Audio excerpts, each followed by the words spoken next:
Brainy Quotes number 5. My fate is in the hands of Almighty Allah.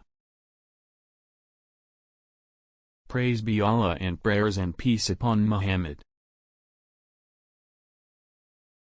All people who worship Allah, not each other, are equal before Him.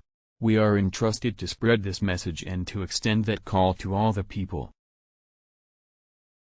If Muslims curse the Christians, then the Christians will curse the Muslims. And people will curse Allah, and Allah will hold us responsible for that.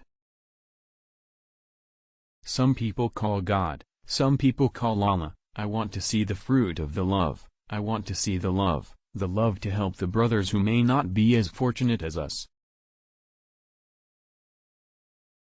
Reform is the mission from which we shall not digress. It is an expression of belief and determination between us and our people.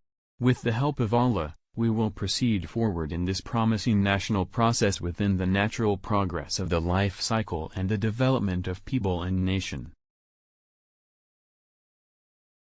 When many astronauts go to space, they see the insignificant size of the Earth and vastness of space, and they become very religious, because they have seen the signs of Allah. Theory states that Allah's law is cruel and unfair, but Allah Himself has said that His law is indeed fair. Many Muslims put their Islamic faith ahead of their national identity and forbid preachers from other religions from coming into their countries to convert their young. Apostasy is treason to Allah. Heresy has no rights.